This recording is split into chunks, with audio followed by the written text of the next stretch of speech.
El portavoz de la Diputación Foral de Vizcaya, Juan María Aburto, ha informado sobre los acuerdos adoptados en el Consejo de Gobierno.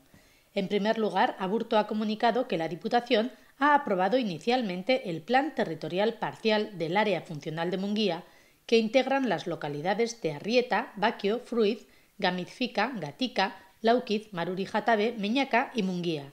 En materia de acción social, la Diputación ha aprobado convenios con 17 entidades que gestionan residencias para mayores por un valor de 14,4 millones de euros.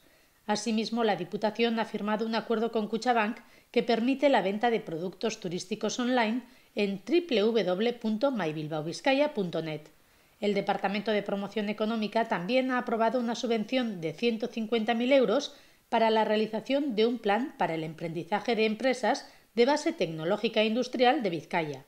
Para finalizar, Aburto ha informado sobre el próximo inicio de las obras de remodelación del cruce de las carreteras BI 735 y BI 711 en Luchana, Erandio.